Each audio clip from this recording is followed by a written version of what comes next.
वसुदेवसुतं देवं कंसचाणूरमर्दनं देवकी परमानन्दं कृष्णं वन्दे जगद्गुरुं। આજે અધ્યાય 1નો 11મો શ્લોકથી આપણે જોવાના છીએ. 11મા શ્લોકનું પારાયણ કરીએ. અયનેષુ સર્વેષુ यथा भागमवस्थिताः भीष्ममेवाभिरक्षन्तु भवन्तः सर्व एव हि. અહીંયા દુર્યોધન પોતાના સૈનિકોને આજ્ઞા આપે છે, આજ્ઞા કરે છે. શું આજ્ઞા કરે છે? કે અયનેષુ ચ સર્વેષુ, વ્યૂહોમાં જે ગોઠવાયેલા છે, અયનેષુ ચ સર્વેષુ એટલે કે બધા વ્યૂહોમાં જે બધા સૈનિકો ગોઠવાયેલા છે, યથા ભાગમ અવસ્થિતાઃ, જે ભાગોમાં એ લોકો ઊભા છે, જે રીતે પોતે સ્થિત છે, ત્યાં શું કરો? ભીષ્મમેવ અભિરક્ષંતુ ભવંતઃ સર્વ એવ હિ. હંમેશા જોતા આવ્યા છીએ કે હંમેશા કોનું મહત્વ વધારે છે, જેનું સૌથી વધારે મહત્વ હોય એનું સૌથી વધારે રક્ષણની જરૂર પડે. સ્ત્રી રક્ષણ જ્યારે ઘણા બધા ગ્રંથોમાં, ઇવન મહાભારતમાં પણ જ્યારે કહેવામાં આવ્યું, ત્યારે ઘણા લોકોએ પ્રશ્ન કર્યો કે સ્ત્રી શું અબળા હોય તો એનું રક્ષણની જરૂર પડે? શું એ કોઈ શક્તિવિહીન છે તેથી એના રક્ષણની જરૂર છે? પરંતુ મહાભારતકાર અહીંયા સ્પષ્ટ કરે છે કે દુર્યોધન કહે છે કે ભીષ્મ એવા અભિરક્ષંતુ, કે ભીષ્મનું અભિરક્ષણ બધી બાજુથી બધા લોકો એક કરો, કે ભીષ્મનું અભિરક્ષણ કરો. ભવંતઃ સર્વ એવ હિ એટલે કે બધા જ લોકો. એનું એક કારણ એવું છે કે નેતાનું રક્ષણ ખૂબ જરૂરી હોય છે. હંમેશા આપણે ત્યાં ગુજરાતીમાં પણ કહેવત છે કે લાખો મરજો પણ લાખોનો તારણહાર ન મરજો. લાખો મરી જાય તો ચાલે, પરંતુ લાખોનો તારણહાર મરશે તો એ લાખો બીજા લોકોને જીવન દેવાની ક્ષમતા ધરાવતો હશે. તેથી એક તો નેતાનું મહત્વ પ્રતિપાદિત કરે છે દુર્યોધન. એટલે એ એક વાત સમજાય છે. ભીષ્મ સૌથી વધારે શક્તિશાળી છે, એટલે એનું રક્ષણ કરવાનું શું કામ? કે આમ જોઈએ તો દુર્બળનું રક્ષણ કરવું જોઈએ, પરંતુ ભીષ્મ સૌથી વધારે શક્તિશાળી છે અને છતાં પણ એનું રક્ષણ કરવાનું અહીંયા દુર્યોધન કહે છે. એટલે એક વાત કે નેતાનું, લીડરનું હંમેશા રક્ષણ આવશ્યક હોય છે, કેમ કે એ પૂરાના પૂરા રાજ્ય માટે, પૂરી ટીમ માટે હિતાવહ હોય છે. બીજી વાત એ પણ જોઈએ કે ભીષ્મ છે એને પ્રતિજ્ઞા લીધી છે કે સામે યદી જો અમુક લોકો આવે, સ્ત્રી આવે, તો હું નહીં લડું. આવી પ્રતિજ્ઞાઓ છે. અને આમ જોઈએ તો ત્યાં સામે શકુની છે, એ સ્ત્રી છે, અને પાંડવ પક્ષમાંથી કોઈ વિશેષ યોદ્ધાઓ જ્યારે આવે ત્યારે ન લડી શકે ભીષ્મ. તેથી ભીષ્મની આ પ્રતિજ્ઞા છે અને એ મરણાંત પ્રતિજ્ઞા પાળશે આવો દુર્યોધનને વિશ્વાસ છે. તેથી એને કહે છે કેટલાક વાતો. દુર્યોધન છે એ હંમેશા કલ્યંશઃ દુર્યોધનઃ એવું મહાભારતમાં વાક્ય આવ્યું છે કે કલયુગનો અંશ છે. અને બીજું એ રાજનૈતિજ્ઞ છે પૂરો. અહીંયા એ રાજસ પુરુષ તરીકે એનું પ્રતિપાદિત છે. હંમેશા રાજસ બુદ્ધિ ઘણી વસ્તુ ઓળખી શકતી હોય, એ સત્વ બુદ્ધિ ન ઓળખી શકતી હોય. તેથી હંમેશા સત્વ બુદ્ધિવાળા લોકોને ચેતવવા જરૂરી પડે. ભીષ્મની આ નબળાઈ એટલે કે આ સજ્જનતા, એટલે કે આ પ્રતિજ્ઞાનો લાભ સામેનો પક્ષ લઈ લે એવી દુર્યોધનને ખબર હતી, કેમ કે યુદ્ધમાં હંમેશા સામેવાળાની નબળાઈનો લાભ લેવાનો હોય. એ જ એને યુદ્ધ કહેવાય. યુદ્ધમાં એ નીતિ છે કે યુદ્ધમાં સામેવાળાની નબળાઈ છે, સામેવાળાના વીક પોઈન્ટ છે, એનો લાભ લઈને યુદ્ધ કરવું. તેથી એક રાજસ વ્યક્તિ જોઈએ કે જે આ ચેતવણી આપી શકે. ઘણીવાર બને કે પોતે બીજાને કહી શકે છે કે ભાઈ તમે છેતરાતા નહીં. આવું ઘણીવાર બને કે પોતાને રાજસ વ્યક્તિ છે એ વધારે રાજસ વ્યક્તિને ઓળખી શકે. તેથી આ એક બહુ મહત્વનો પ્રશ્ન છે. એટલે અહીંયા પણ દુર્યોધન એ રીતે ચેતવે છે, કેમ કે ભીષ્મ પિતામાં અહીંયા રાજસ વ્યક્તિ સિદ્ધાંતોમાં માનનારા વ્યક્તિ છે, એટલે પણ દુર્યોધન આ એને વાત કરે છે કે ભીષ્મમેવ અભિરક્ષંતુ. તેથી આ એક વાત કરેલી આ શ્લોકમાં કે બધા લોકોને એ કહે છે. ત્રીજી વાત એવી છે કે દુર્યોધન ભીષ્મનું આ રક્ષણ કરવાનું કહે છે, એના પ્રત્યેનો અહોભાવ કે ચાલો ભીષ્મ ખૂબ મહાન છે તેથી તેનું રક્ષણ કરવું જોઈએ, આવી વાત નથી. ઘણી વાત સારી એટલે થતી હોય છે કેમ કે એની પાછળના હેતુઓ કંઈક જુદા હોય છે. સામાન્ય રીતે લાગે કે દુર્યોધન ભીષ્મનું રક્ષણ એટલે ચાહે છે કેમ કે પિતામહ જ્ઞાની છે, પિતામહ સિદ્ધાંતવાદી છે, જીવન આખું પોતાના પક્ષમાં રહી અને લડ્યા છે, તેથી એને અહોભાવ છે. પરંતુ મહાભારતમાં કહ્યું કે 6 વાતો કળિયુગમાંથી ચાલી જશે, એ દુર્યોધન એનું પ્રતીક છે. તો શું શું ચાલ્યું જશે કળિયુગમાંથી? તો ઘણી સરસ વાત મહાભારતકારે કહી છે. આજ એકદમ સાચી લાગતી હોય એવું લાગે છે કે આત્મજિજ્ઞાસા, કૃતજ્ઞતા ચૈવ, અહોભાવસ્તથૈવ ચ. કૃતજ્ઞતા, અહોભાવ, આત્મજિજ્ઞાસા, શિષ્યત્વ, દાન અને સંન્યાસ, આટલી વાતો કળિયુગમાંથી નીકળી જશે. આમ જોઈએ તો સૌથી વધારે અત્યારે વાતો જોવા મળે છે તો કાં તો મહાભારતની કંઈક ભૂલ થાય, મહાભારતકારે કંઈક ચૂક કરી દીધી હોય, ઓળખી ન શક્યા હોય કાળને, અથવા અત્યારે આપણા ગણિતમાં કંઈક ભૂલ થતી હોય. વિચારવું જોઈએ. ત્યારે દુર્યોધનને અહોભાવ નથી, પિતામહ પ્રત્યે નહીં, કોઈ પણ જ્ઞાની પ્રત્યેને અહોભાવ ક્યારેય રહ્યો નહોતો. ત્યારે કળિયુગના પ્રતીક તરીકે જ્યારે દુર્યોધનની વાત કહેવામાં આવે છે મહાભારતમાં, ત્યારે એ કહે છે કે કૃતજ્ઞતા આ નથી એનામાં. હંમેશા મનુષ્ય જીવનનો જો સૌથી મોટો કોઈ ગુણ હોય ને તો એ કૃતજ્ઞતા છે. કોઈએ કરેલો ઉપકાર ક્યારે પણ ભૂલવો નહીં. સમય આવે એને પ્રત્યુપકાર રૂપે બદલો આપવો.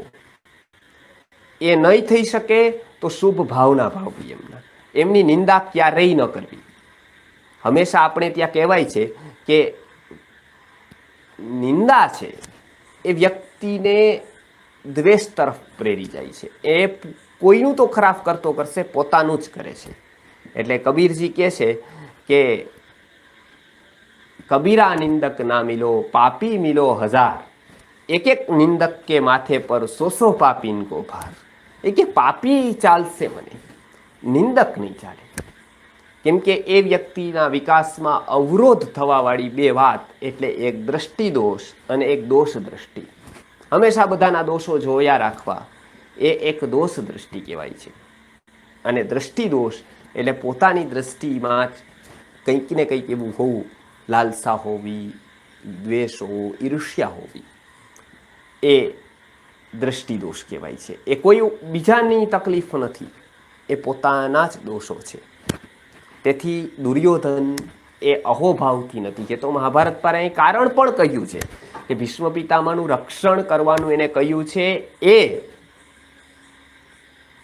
એ અહોભાવથી નથી કહ્યું.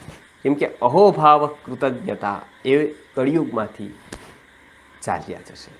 અને સાચે આજે જોવા મળે છે કે કૃતજ્ઞ વ્યક્તિ માતા પિતાને છોડી દે છે, મિત્રને છોડી દે છે. આ બધું ચાલ્યું ગયું હોય એવું જ આજે પ્રતીત થાય છે. અહોભાવ એ ચાલી જશે એવું પણ મહાભારતકારે કીધું છે કે અહોભાવ આ નહીં રહે. આત્મજિજ્ઞાસા, આજે આપણે જોઈએ કે આત્મા વિશેની જિજ્ઞાસા લગભગ કોઈ નથી. બ્રહ્મસૂત્રમાં સૌથી પહેલું જિજ્ઞાસા અધિકરણ આવે, એમાં જિજ્ઞાસા અધિકરણમાં આત્મજિજ્ઞાસાની વાત આવે છે. પરંતુ આજે લગભગ બધા બીજી કેટલી માહિતી લેવાની ઈચ્છા છે, કેટલું બધું જાણી લેવું છે, પરંતુ આત્મા વિશેને કંઈ જ જાણવું નથી. તેથી આત્મજિજ્ઞાસાની વિસ્મૃતિ થઈ છે. એ કળિયુગનું એક દૂષણ કહ્યું છે મહાભારતકારે કે આત્મજિજ્ઞાસા મોટા ભાગના લોકોમાં જોવા નહીં મળે. તમે ગમે તેટલું એમ કે આવું તો બધું ચાલે રાખે. કંઈક ક્યારેક ક્યારેક ભનક થાય કે આત્મા જેવું કંઈક હશે, કંઈક પરલો, કંઈક વિકાસ, કંઈક પંચકોશ, તો આ બધા માત્ર શબ્દો રહી જશે, એના અર્થો ગોત્યા નહીં. આગળ કહે છે કે આત્મજિજ્ઞાસા કૃતજ્ઞતા અહોભાવસ્થ થઈ છે. પછી હવે ખૂબ સરસ વાત કરે છે. એ કહે છે કે શિષ્યત્વ નહીં રહે. આમ જોવા જઈએ તો દુર્યોધન પિતામહનો શિષ્ય છે, પરંતુ એને શિષ્યપણું છોડી દીધું છે. હંમેશા સાચા ગુરુ બનવાનો અધિકાર અથવા તો યોગ્યતા એની જ હોય છે જો એક સમયે સાચો શિષ્ય બન્યો હોય છે. શિષ્ય બન્યા વગરનો જે ગુરુ બને છે એ ખૂબ ખતરનાક સાબિત થાય છે. એમ કે જેને અહંકારને દાવ ઉપર નથી લગાવ્યું તે વ્યક્તિ કોઈનું પણ અનુશાસન ન કરી શકે. એટલે અહીંયા શિષ્યત્વ એ દુર્લભ થઈ જશે એવું કળિયુગમાં કહેવાય. આજે આપણે જોઈએ છીએ, અમારા ગુરુજી એક વખત પાઠ કરાવતા હતા. તો પાઠ કરાવે સવારે એટલે કેટલા બધા સંન્યાસીઓ વિદ્યાર્થીઓ આવીને બેસે. કેટલાક નિયમિત રૂપે હોય એ આગળની પંક્તિમાં બેસે, જેની જવાબદારી હોય પાઠ તૈયાર કરવાની એ બધું. પાછલી પંક્તિમાં મોડાવેલા આવીને ચાલ્યા જાય એ બધા પાછલી પંક્તિમાં આવે. જેને ટાઈમે પહોંચવાનું હોય, બીજા કામ અગત્યના હોય એ બધા પાછલી પંક્તિમાં બેસે. આવું ત્યાં થતું હતું. એટલે એ પોતાની રીતે પાઠ ચલાવતા હોય ત્યારે એક મહેમાન આવ્યા. એમને તો હતું કે ગુરુજીને ત્યાં કેવલ 5-7 વિદ્યાર્થીઓ છે, અને હતા તો 5-7 વિદ્યાર્થીઓ છે, પણ સવારે બધા સાંભળવા આવે સંન્યાસીઓ ને કેટલા બધા લોકો આવે તો હોલ ભરાઈ જાય. 25-30 જણા થઈ જાય. એ પાઠ ચાલતો હોય ત્યારે એમને કીધું, ઓહ ये सब इतने से आपके शिष्य, इतने सारे शिष्य, ये आपके ही शिष्य है इतने सारे. गुरुजी 2-3 सेकेंड एमने बैठा રહ્યા, 10-15 सेकंड, અને પછી કીધું નહીં, अब तक तो जो मिले है वो गुरु ही, શિષ્ય તો ભી મિલના બાકી. એટલે એમને કહ્યું કે શિષ્ય હજી બાકી છે, આ બધા તો બેઠા એમાં મોટા ભાગના મારા ગુરુ જ છે. એટલે શિષ્યત્વ મળવું એ બહુ દુર્લભ છે કળિયુગમાં. એ હવે પછીની 2 વાત સરસ કરી છે. એ કહે છે કે સંન્યાસી થવું આ કળિયુગમાં ખૂબ કઠિન છે. આ મહાભારત કાળનો સંન્યાસ જોવો ને આજનો સંન્યાસ જોવો તો બે કોઈ મેળ જ મળે નહીં. એ ક્યાં એ બધું છોડી દેલો, ક્યાં આત્માને વિકાસ ક્રમમાં એ ઉપર ગયેલો, આ એક સંન્યાસ છે. અને બીજો ક્યાં પૈસા પાછળ દોડવાવાળો, લોકોને ભેગા કરવાવાળો, લોકોનું આરાધન કરવાવાળો. હરિદ્વારમાં એક ઘટના બની, આજ પણ આશ્રમ છે, ત્યાં સંન્યાસી હતા ને વેદાંત પરિભાષા ભણી. ગુરુવર્યને બોલાવવામાં આવ્યા. હું પણ સાથે ગયો. ત્યારે ગુરુજી ત્યાં હરિદ્વારના પ્રવાસે હતા. ગુરુવર્ય પાસે વેદાંત ભણવું છે, બ્રહ્મસૂત્ર શીખવું છે. ગયા ત્યાં જોયું તો બહુ ટેન્શન ને વ્યગ્રતા બધું. એટલે કેમ તો કે આશ્રમ अच्छा बनाना है, सब कुछ ठिकाना करना है, वो करना है, बहुत बड़ा है, बहुत बड़ी व्यवस्था है, तो ये सब चलाना है. ગુરુજીએ કીધું કે ભણવાનું તો દાવ ઉપર લાગી ગયું હતું. પછી એમને કહ્યું કે આ શા માટે કરો છો તમે? સારી વસ્તુ છે, આ કરવું જ જોઈએ, બધી વ્યવસ્થા પણ કરવી જોઈએ. પરંતુ એમને કહ્યું કે એક સબ ક્यों कर रहे हैं?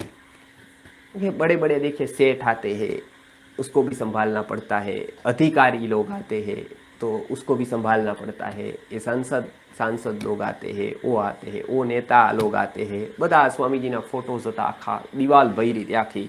ઓલા નેતાએ ફલાણો પુરસ્કાર આપ્યો, એ નેતાએ આ પુરસ્કાર આપ્યો, આ નેતાએ આ પુરસ્કાર આપ્યો, કેટલા બધા પુરસ્કાર આપ્યો. गुरुवर्य एक बात पूछी कि ये स्वामी जी पुरस्कार ऐसे ही मिल गए क्या आपको, कि अहोभाव से मिले? पुरस्कार આપવા વાળા મોટા ભાગના દુર્યોધન જેવા છે, જે મેં ભીષ્મને આપે છે, એમ સ્વાર્થ સંકળાયેલો. તો કે નહીં નહીં નહીં, इसके पीछे तो बहुत दौड़ लगाई है, इसके पीछे तो बहुत कुछ करना पड़ा है, शिष्यों ने बहुत कुछ किया है. તો ગુરુવર્યે પૂછ્યું કે વેદાંત ભણતી વખતે આ બધું વિચારવાની જરૂર છે, વિચાર પેલો છે. તો આખી દિવાલ જોઈને ગુરુજીએ કીધું કે इससे आपको क्या मिला?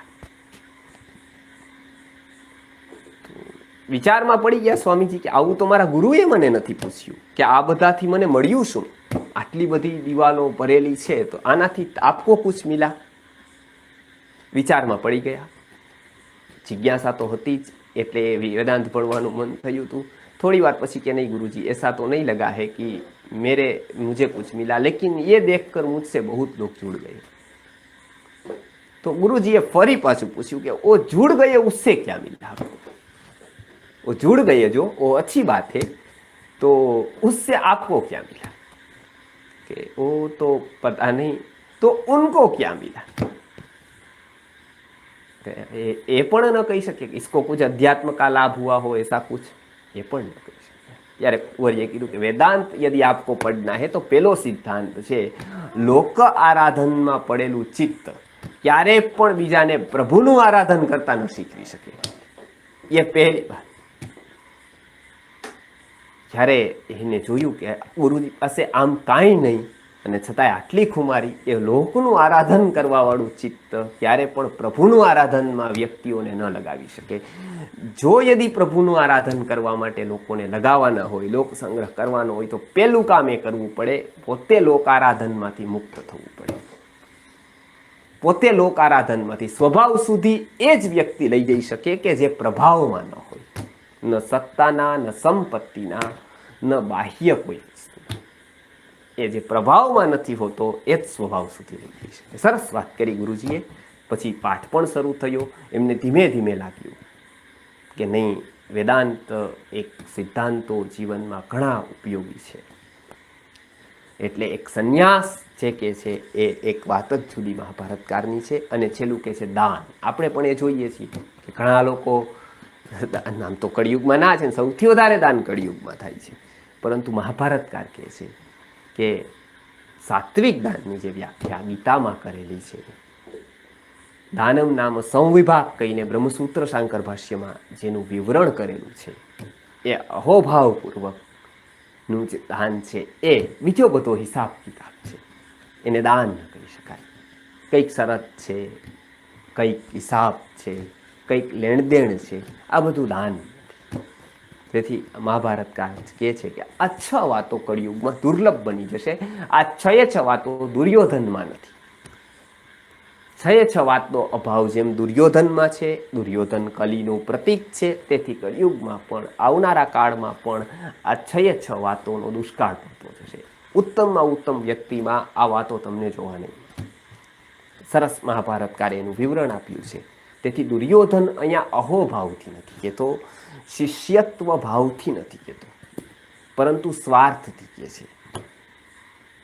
તેથી કેટલીક વાતો એવી હોય જેમ રાજકારણમાં પક્ષાપક્ષી હોય છે અને એ અનંતથી અનાદિથી ચાલતું આવ્યું છે, એમાં પણ એકબીજાને બચાવે છે, પરંતુ એ પ્રેમ નથી હોતો, એ જરૂરત ઊભી થાય છે એટલે લોકો એક થાય છે। તેથી જો મહાભારત સમજી લેવામાં આવે અને એક તરફ આત્માને રાખવામાં આવે તો માર્ગદર્શન મળે કે આપણું જીવન પણ કેટલું મહત્ત્વનું છે। આપણા જીવનમાં પણ આપણે ઘણું બધું કરી શકીએ એમ છીએ, અને છતાં પણ કદાચ લોકારાધનમાં, કદાચ બીજા કેટલા બધા કાર્યોમાં આપણો સમય વ્યતીત થતો હોય, જેમાં બધા જ આવી ગયા, તો એમાંથી આપણે આત્મજિજ્ઞાસા તરફ થોડો સમય લગાવીએ।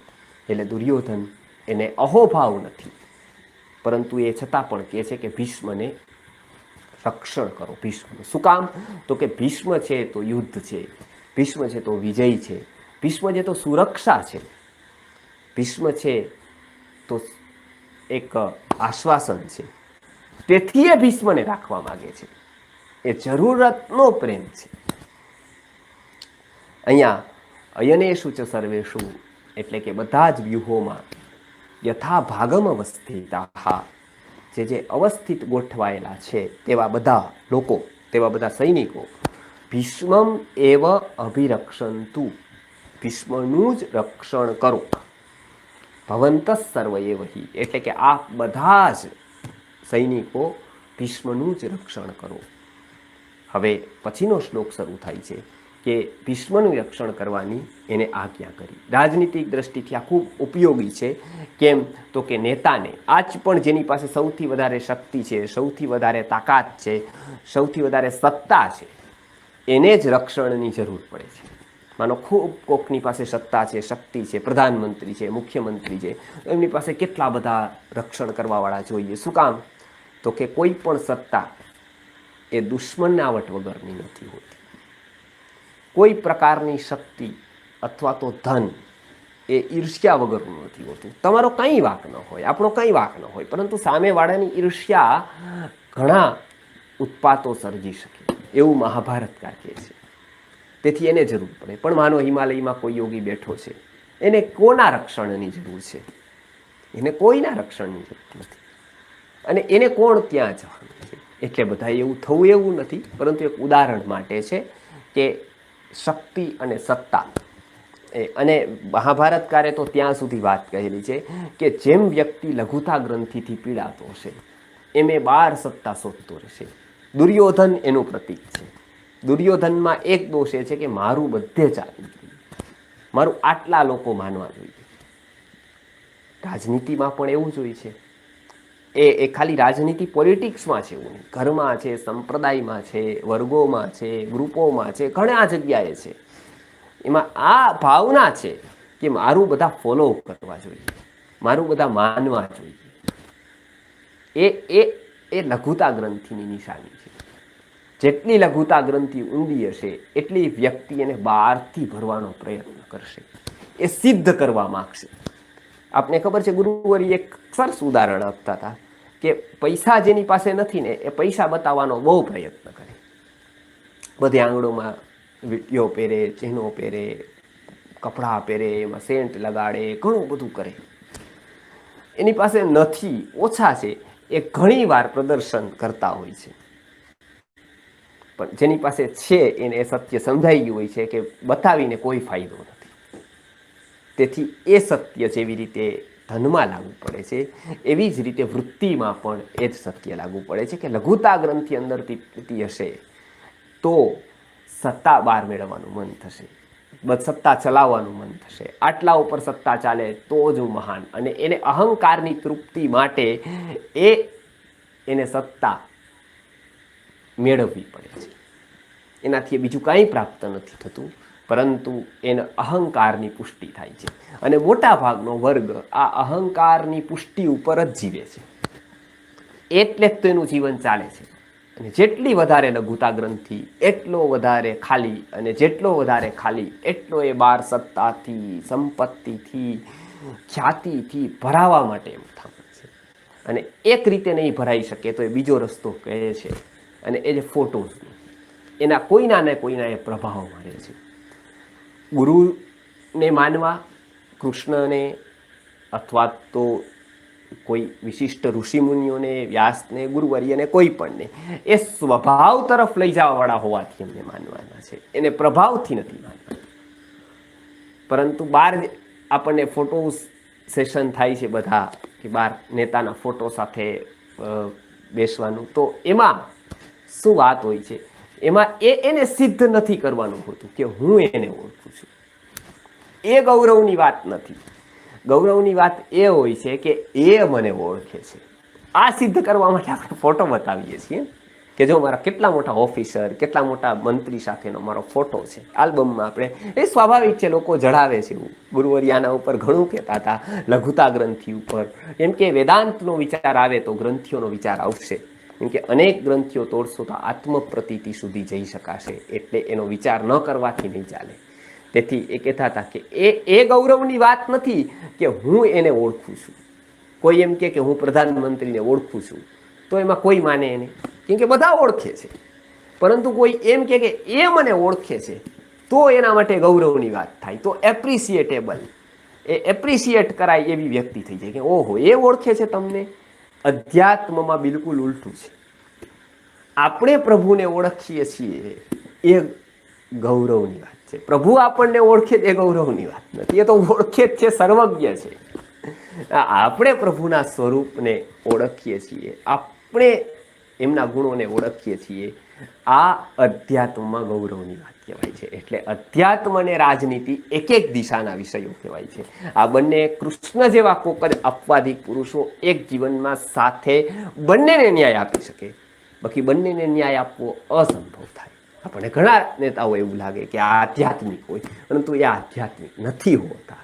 એનું કારણ છે કે એની દિશા, એનું વર્ચસ્વ, એનો અહંકાર, એ અધ્યાત્મમાં ખૂબ બાધક બને છે. પરંતુ જેને અધ્યાત્મના કખ ગગઈ ના આવડતા હોય, વેદાંતની વૃત્તિઓનું કોઈ ગણિત ખબર ન હોય, એ તો કોઈ પણને કાંઈ પણ કહે. એ તો કોકને અવતારય કહી દે, કોકને મહાપુરુષ પણ કહે, કોકને વિદ્વાન પણ કહી દે. એને તો શું હતું? એ તો આ અધ્યાત્મની લાઈનના આદિવાસી ગણાય. આદિવાસીને કહો કે આ અમારા ગામના કરોડપતિ છે, અબજોપતિ, માની લે. એની શું ગજવું છે એને ઓળખવાનું. તેથી અહીંયા દુર્યોધન એક રાજનેતાનું પ્રતીક છે. અહંકારથી ગ્રસિત, સત્તા લુલુપ, સ્વાર્થ સાધુ, આ નેતાનું પ્રતીક. આવા નેતાનું પ્રતીક. નેતા સારા પણ હોય છે, પરંતુ આવા નેતા તરીકે દુર્યોધન છે. કેમ કે સત્તા આવ્યા પછી આ બધા ગુણો એની સાથે આવતા હોય છે. હવે વાત આવે છે કે ભીષ્મના અભિરક્ષણ કરવાનું એમને જરૂરતથી કીધું છે. આગળનો શ્લોક હવે જોઈએ. તો આગળના શ્લોકમાં સંજય કહે છે કે પછી યુદ્ધમાં શું થયું. હવે યુદ્ધની તૈયારી થઈ ગઈ છે, આદેશો અપાઈ ગયા છે. હવે શું થયું? તો એ આગળ કહે છે કે તસ્ય સંજનયન હર્ષમ કુરુ વૃદ્ધ પિતામહ સિંહનાદમ વિનદ્યૌચૈઃ શંખમ દધમો પ્રતાપવાન. હવે શું કર્યું? આદેશ મળતા જ હવે શું થયું? તો ભીષ્મના પક્ષેથી તસ્ય સંજનયન હર્ષમ, દુર્યોધનને, તસ્ય એટલે કે દુર્યોધનને, સંજનયન આનંદ પમાડતા, હર્ષ અપાવતા, કુરુવૃદ્ધ પિતામહ. અહીંયા બંને વિશેષણ ભીષ્મ પિતામહના છે. કુરુવૃદ્ધ પિતામહ શંખમ દધમો એટલે કે શંખ અડ્યો. કેવો? વિનદ્યૌ છે શંખમ દધમો પ્રતાપવાન. પ્રતાપવાન પણ ભીષ્મનું વિશેષણ. તો કુરુવૃદ્ધ પિતામહ એવા જે ભીષ્મ છે એમને આગેવાની અને યુદ્ધને પ્રેરિત કરે, બધાને પ્રેરિત કરે એ માટે શંખ વગાડ્યો સિંહની જેમ, મોટા અવાજથી. વિનદ્યો જય શંખમ દધમો, શંખ વગાડ્યો પ્રતાપવાન. અહીંયા ભીષ્મના 3 વિશેષણ છે: કુરુવૃદ્ધ, પિતામહ અને પ્રતાપવાન. એવા ભીષ્મએ સિંહની જેમ મોટા અવાજથી શંખ વગાડ્યો. કોને હર્ષિત કરવા માટે? કોને હર્ષિત કરતા કરતા? તો દુર્યોધનને હર્ષિત કરતા કરતા. હંમેશા જો શક્તિશાળી માણસ ઉત્સાહ બતાવે કંઈક, તો એ સૌથી મોટો આનંદ હોય છે. એટલે દુર્યોધનને અહીંયા આનંદ એ વાતનો છે કે ભીષ્મ જેવા વ્યક્તિ ઉત્સાહ બતાવે છે, એટલે દુર્યોધનને આનંદ છે. પછી ભીષ્મ પિતામહ છે, કુરુવૃદ્ધ છે. મહાભારતનું યુદ્ધ થયું ત્યારે સૌથી વધારે વૃદ્ધોમાં એક બીજા છે ને બીજો નંબર ભીષ્મનો આવે છે. ત્યારે ભીષ્મ પિતામહ આમ ગણાય તો ઓલમોસ્ટ બધાથી વૃદ્ધ છે. પિતામહ છે એટલે કીધું કેમ કે એ દુર્યોધનના 3જી પેઢી સુધીના વડીલ છે. એટલે કે પાંડુના પણ પિતા, કાકા ગણાય એ રીતના. એટલે પિતામહ એમનું હંમેશા સંબોધન પિતામહ તરીકે, કેમ કે પાંડવને બધા લડે છે એ બધા તો એમના દીકરાના દીકરા જેવડા છે. તેથી પિતામહ એનું વિશેષણ છે. કુરુવૃદ્ધ પિતામહ પ્રતાપવાન. ભીષ્મ એ પ્રતાપી ગણાય છે. હંમેશા તેજસ્વીતાથી અધર્મના પક્ષે રહી, સામા પક્ષે રહીને પણ કોઈએ જો ખુમારી જાળવી રાખી હોય ને તો એ ભીષ્મ છે. કદાચ ભૂલથી, કદાચ કોઈ ન્યાયથી, કદાચ કોઈ પ્રભાવથી, અથવા તો કદાચ કૃતજ્ઞતાના નામના ગુણથી એ કોઈ એક પક્ષમાં હશે, કૌરવોના પક્ષમાં હશે, પરંતુ એ ખુમારી, એનો પ્રતાપ આ ખૂબ છે. એટલે એનું વાક્ય ખૂબ પ્રમાણ ગણાય છે મહાભારતમાં. એટલે એનું પ્રતાપવાન એવું વિશેષણ છે. એ પ્રતાપી છે, એમનો પ્રતાપ ખૂબ છે. આપણે જોઈશું એ તો આગળ જતા કે 58 દિવસ સુધી એ બાણશૈયા ઉપર રહે છે ભીષ્મ. અને 58 દિવસે એ જ્યારે યુધિષ્ઠિરને બધા જ્યારે જતા જાય છે, કૃષ્ણ એને ત્યાં મોકલે છે અને એનો ઉપદેશ શાંતિ પર્વમાં અપાયેલો છે. રાજનીતિ ઉપર, આયુર્વેદ ઉપર, ઘણા ઉપર ભીષ્મ બોલ્યા છે. અને એ દેખાય છે કે એને જીવન એ પ્રતાપી વીર તરીકે એક જીવવું છે. એને જે પ્રતિજ્ઞા કરેલી છે, જે સંકલ્પો કરેલા છે, એ પૂરા કર્યા છે. તેથી એ પ્રતાપવાન છે. ત્યારે એની કોઈક એવા પ્રતાપી વ્યક્તિ સામે પક્ષે રહેવા છતાં પણ એની ગુણગાન મહર્ષિ વેદવ્યાસે ગાયા છે. એમની પ્રશંસા વેદવ્યાસ જેવા મહર્ષિઓએ કરેલી છે, કૃષ્ણ જેવા વ્યક્તિએ કરેલી છે. પિતામહના જ્ઞાનની પ્રશંસા સામે પક્ષે થઈ છે. એનું કારણ એનો પ્રતાપ છે. તેથી એનું નામ પ્રતાપ એ તેજસ્વીતાનું વિશેષણ છે. વ્યક્તિના જીવનમાં તેજસ્વીતા ખૂબ મહત્વની હોય છે. તેજસ્વીતા જે વ્યક્તિમાંથી નીકળી જાય છે એ વ્યક્તિની ખૂબ કંઈ કિંમત રહેતી નથી. યાચનાંતમ હિ ગૌરવમ એવું કહેવાય છે કે એક વસ્તુઓ એકથી ચાલી જાય છે. સરસ સુભાષિતકારે સમજાવ્યું છે કે વિશાખાંતા ગતા મેઘા. વિશાખા નક્ષત્ર જશે એટલે મેઘ ચાલ્યો જશે. આર્દ્રા નક્ષત્ર એ શરૂ થાય છે વૃષ્ટિ નક્ષત્રના ગણિત પ્રમાણે, અને વિશાખા નક્ષત્રથી વૃષ્ટિની સમાપ્તિ થઈ જશે. અશ્વિન મહિનો આવશે, આસો મહિનો આવશે, વિશાખા નક્ષત્ર આવશે એટલે વિશાખાંતા ગતા મેઘા. વિશાખા નક્ષત્ર જતાં જ મેઘ વયા જશે. પ્રસૂતાંતંચ યૌવનમ. પ્રસૂતિ સ્ત્રીની થાય ત્યાર પછી યૌવન ચાલ્યું જાય છે. પ્રસૂતાંતંચ યૌવનમ. એ બંનેમાં સાયકોલોજીકલી ફરક પડી જાય છે, પરંતુ પ્રસૂતાંતંચ યૌવનમ. પછી સરસ વાત કરે છે કે પ્રણમાંત સતાંકોપહ. કોઈ સજ્જન ગુસ્સે થઈ જાય તો એનો કોપ ક્યાં સુધી રહે? એ સજ્જનતાનું પ્રતીક છે. તરત કોપ કરે, કદાચ ક્રોધ આવે, પરંતુ તરત શાંત થઈ જવો આ સજ્જનતાની નિશાની છે. અને એ ક્રોધ ખૂબ રહેવો આ તામસપણાની નિશાની છે. તેથી પ્રણમાંત શતાંકોપહ. સજ્જનોનો કોપ ક્યાં સુધી? ક્ષમા ન લઈએ, એ ભૂલ ન સ્વીકારી લઈએ, એ ત્યાં સુધી પ્રણામ કરી લઈએ. પ્રણમાંત શતાંકોપહ. ત્યાં સુધી સજ્જનોનો કોપ રહે, ત્યારે એ ચાલ્યું જાય. ગૌરવ ક્યાં સુધી? પ્રતાપ ક્યાં સુધી? તો કે યાચનાંતમ હિ ગૌરવમ. પોતાના માટે જે વ્યક્તિ માગે, માગતો ફરે, એ વ્યક્તિમાં ગૌરવ નથી રહેતું. એ વ્યક્તિ ઓશિયાળો બની જાય છે. ગુરુવર્ય હંમેશા કહેતા કે વિચાર યદી પોતાના કહેવાના હોય ને તો રોટલા પારકા ન હોવા જોઈએ. એ જ વ્યક્તિ વિચાર પોતાના કહી શકે જે રોટલા પોતાના ખાય. લોકારાધનથી મુક્ત રહેવા માટે વેદાંતમાં પણ સસ્ટેનેબિલિટી એટલે સ્વનિર્ભરતા ખૂબ જરૂરી હોય છે.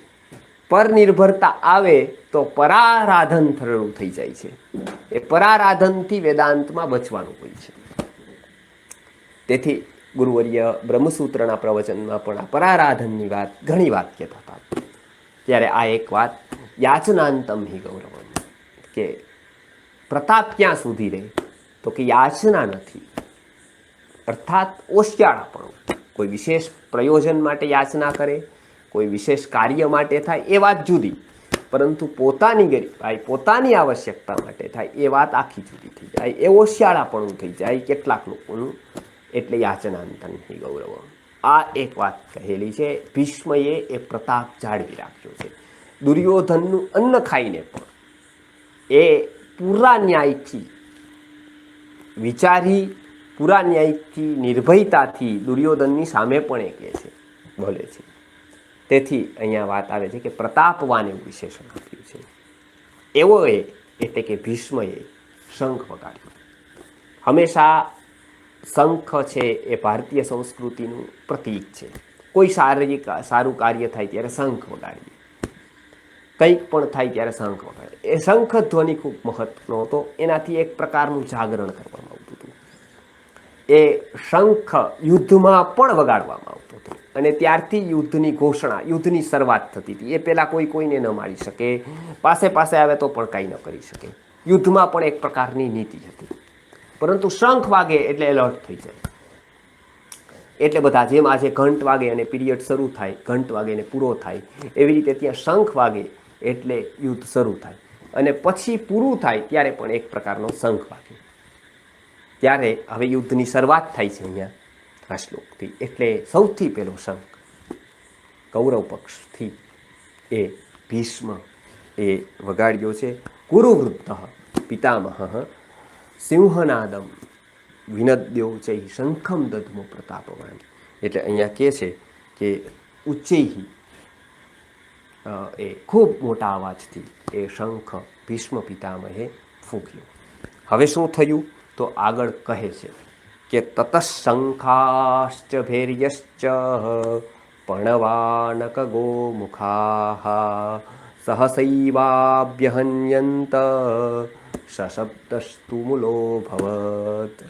હંમેશા શંખ વગાડવાવાળાની જ જરૂર હોય છે. પછી તો નગારા ને ડમરું ને નાના નાના વાદ્યો ને આ બધું તો વાગતું જ જાય છે. જીવનમાં હંમેશા એવું જ હોય છે. કોઈક લીડરની જરૂર હોય છે, કોઈ આગેવાનની જરૂર હોય છે. કોઈને સારા વિચાર બધા પાસે હોય છે, પરંતુ ઇમ્પ્લિમેન્ટેશનની કળા બધા પાસે નથી હોતી, હિંમત નથી હોતી એને કરવાની. ત્યારે કોઈ જો આગળ થાય તો પાછળ બધા ઊભા રહી જાય છે. આ સ્વભાવ છે જગતનો. તેથી અહીંયા એક પ્રતીક છે ભીષ્મ, એ નેતાનું પ્રતીક છે. નેતાનું એટલે કે કેપ્ટનનું, નેતાનું એટલે કે લીડરનું પ્રતીક છે. એટલે એને શું કર્યું? શંખ વગાડ્યું.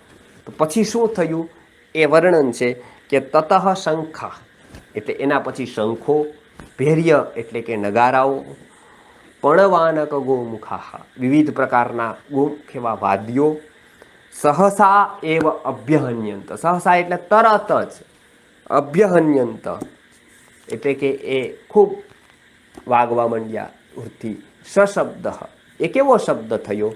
તો તુમુલો ભવ અતિ તુમુલ શબ્દ, ગગન ગજાવી દેવો શબ્દ એનાથી ઉત્પન્ન થયો. રણસિંગા નગારા બધા જ વાગ્યા તો મોટો એવો શબ્દ ધ્વનિ ગગન ગજાવી દેવો થયો. તેથી અહીંયા હંમેશા જરૂર છે કે જો ઉત્સાહપૂર્ણ નેતા હોય તો બધામાં ઉત્સાહ પૂરી શકે છે, પરંતુ એનામાં જ ઉત્સાહ ન હોય તો ઉત્સાહ નથી પૂરી શકતા. તેથી યુદ્ધમાં ઉત્સાહની જરૂર હોય છે. તેથી ઉત્સાહ પૂરવા માટે આ વાત જરૂરી હોય છે. નગારા, ઢોલ, અવાજો, જેનાથી એક પ્રકારનું સુરાતન ચડે.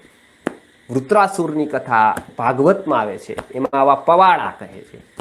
આજે અમુક અમુક લોકોને રાખે છે અને એ લોકો એને વીરતાઓની ને શૌર્યની ને આવી બધી કહાનીઓ ને ગીતો ને આવું બધું કહે. એની જરૂર હોય છે. કેમ કે ત્યારે એ ઉત્સાહ માટે શબ્દો ખૂબ અસર કરે છે. શબ્દની શક્તિ અપ્રતિમ છે.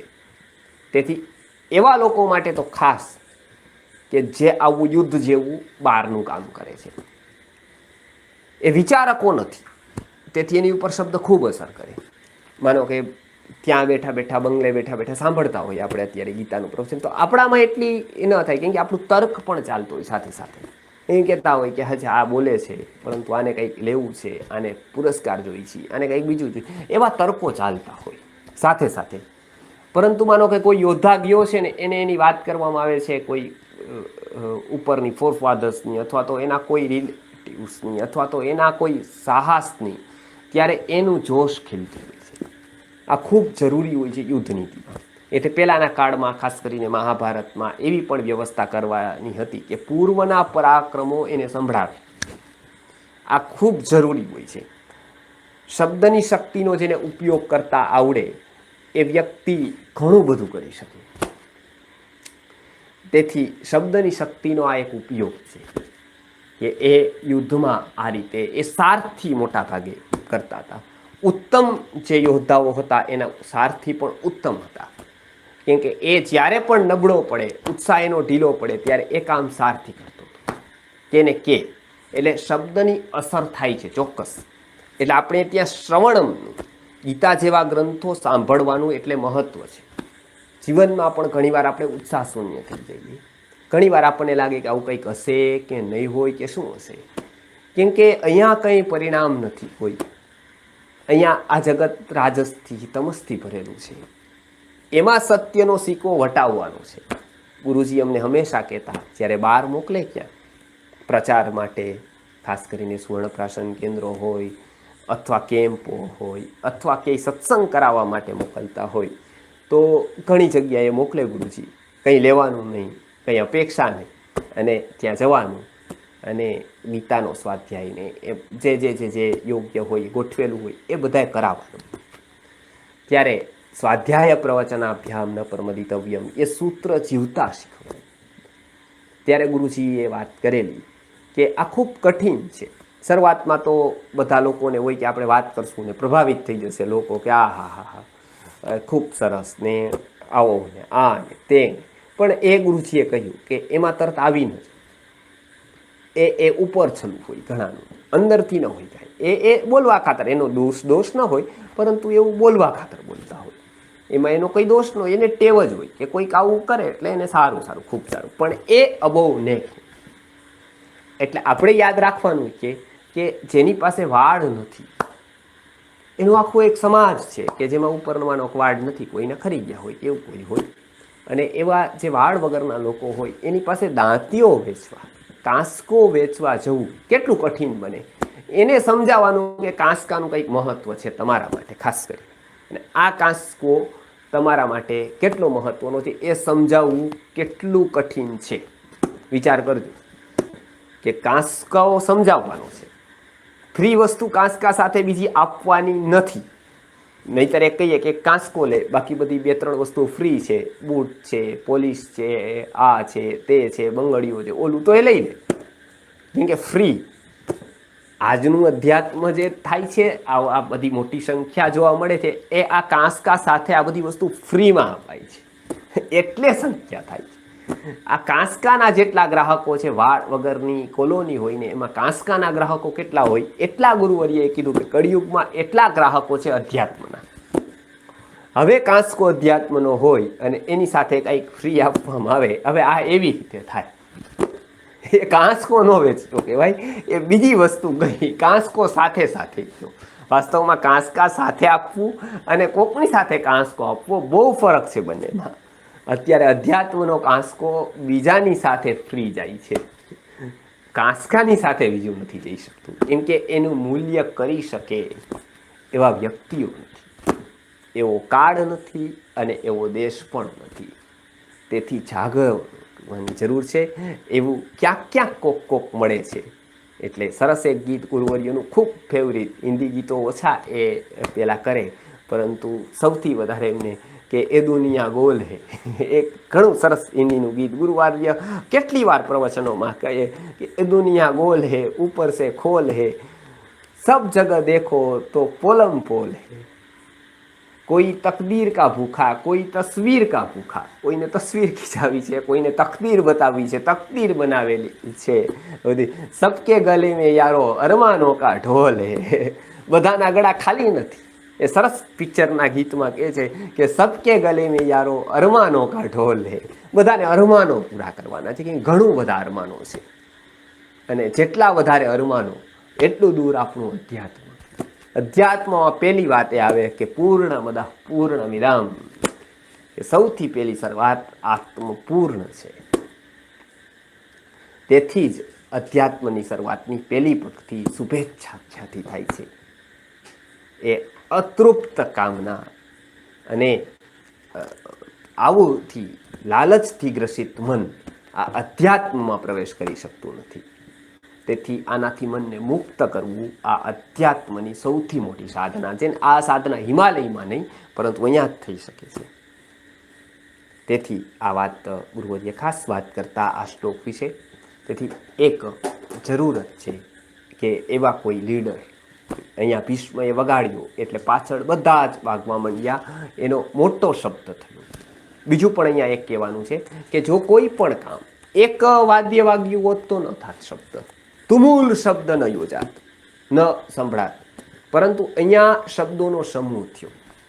હંમેશા સમૂહમાં શક્તિ છે, નારાયણી શક્તિ છે.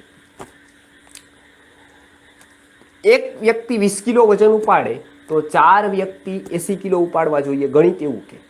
પરંતુ એ 4 થાય ને તો 120 કિલો પણ વજન ઉપાડી શકે. શું કામ? કે એ 4 ભેગા થયા, એ સમૂહે એક શક્તિ તૈયાર કરી. તેથી સંઘે શક્તિ કલૌ યુગે કહેવાય છે. એ સંઘ નિર્માણ એટલે થયા છે કે કળિયુગમાં સંઘમાં શક્તિ હશે, સમૂહમાં શક્તિ હશે. તેથી અહીંયા પણ અનેક પ્રકારના શબ્દોએ એ ભીષણ નાદ કર્યો. એટલે અનેક પ્રકારનો શબ્દ સમૂહ જ્યારે ભેગો થયો ત્યારે એ નાદ થઈ શકતો.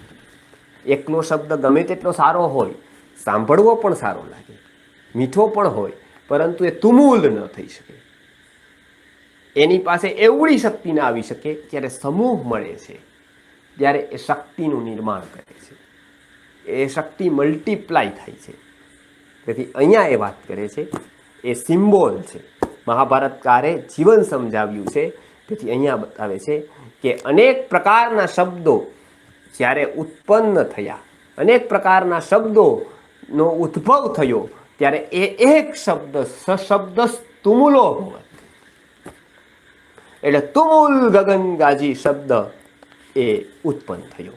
એટલે સંઘમાં એક શક્તિ છે. જેમ શબ્દોના સમૂહમાં શક્તિ છે, એમ વ્યક્તિઓના પણ સમૂહમાં એક શક્તિ નિર્માણ થાય છે. એટલે એ આપણે ઉપનિષદોમાં ઘણી વાર વાત આવે છે કે એ સંઘે શક્તિ કલોયુગે, કે હંમેશા સંઘમાં શક્તિ એ રહેલી છે. એક વ્યક્તિની તો છે જ, પરંતુ એ બધા ભેગા થાય છે ત્યારે એક સંઘની શક્તિ એ નિર્માણ અલગથી થાય છે. તેથી આ શ્લોકમાં હવે બતાવ્યું કે પછી ભીષ્મ પિતામહે શંખ વગાડ્યો અને પછી બધા જ સૈનિકો પોતપોતાના વાદ્યો, નગારા, ડમરૂ, ઘણા બધા બીજા પ્રકારના વાદ્યો એ બધા વગાડવા.